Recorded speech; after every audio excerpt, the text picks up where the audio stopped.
Ja. Of ja, ik heb om te beginnen muziek van gisteren. Want ik vond Peter R. de Vries met zijn U2 die erbij deed. Vond ik mooi. Ja, jij hebt U2 eronder staan. Ja, U2 eronder staan. Nee, ik bedoel, vond je het niet mooi? Nee, vond ik dit beter. Maar goed, nee, je doet er niks. Of in mijn shirt trouwens. Smile Joran, candid camera. God man, je bent bezig, hè? Ik zit er middenin. Heb je nog meer? Nee, ja, carnaval. Nee, ja, geen carnaval. Nee, ik wilde het toch even doen. Het is gekhuis. Moet je kijken wat er allemaal is. Het is ongelooflijk. Honderden. Maar mag ik nou serieus iets vragen? Die van Super Lee Hooper zag ik voorbij. Heb jij die nou gedraaid? Nee, die heb ik dan niet gedraaid. Nee, oké. Nee. Maar wat hem echt is, want ik heb wel gewoon zo'n informanten, dat is deze. Oh, Tamara. Dat is hem van dit jaar. Ik dacht, die moet je toch even horen. Ja, het is verder niet heel bijzonder. Jij vond het goed, hè? Ik vond het uitstekend. Mag ik nog één dingetje doen? Nee, serieus. Nee. Nee, ik nu even op jou. Oh. Carnaval. Wij hebben veel kijkers, hè? Ja. Dus die sturen wel eens wat toe. Voor de tv draait door.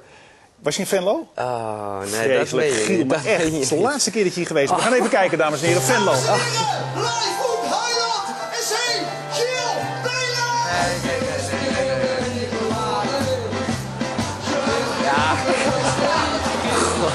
Ja, ik vind het ook goed. Wat doe je dan? Ja, dit was een weddenschap. Kijk, Lex, dat is die andere jongen met het rode ding aan. Dat is die collega van me. En die zei dan van, nou, het is bluff. Deze spier, hè? De nee-spier. Ja, doe eens. Schud eens mee. Ja, oké.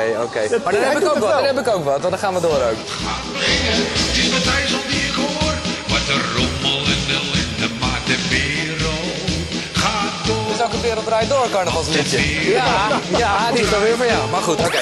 Nu even serieus. We staan serieus. Ja, sorry. Shane is een Nederlandse band. Ik heb ze ontdekt op Noorderslag. Dat is het begin van het jaar altijd in Groningen. Dan staat er iets. Het wordt een beetje de Nederlandse Mika genoemd. Wat ik wat flauw vind, want ja, dat is, als je muziek niet in een hokje kan stoppen, noem je het Mika. Maar ik snap het wel een beetje. Het heeft ook verschillende voorouders. Heeft die Shane, ik geloof dat zijn vader uit Canada komt, of nee, daar is hij geboren. Zijn vader komt uit Colombia, zijn moeder is Chinees. En het is echt alles door elkaar. Echt heel goed. En dan even later in de plaats is het weer dit stukje. Dat is echt, dit wordt het. Ergens in maart komt het album uit van Shane Chu.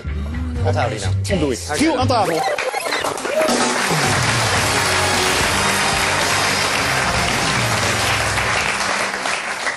Ja, meneer Spong.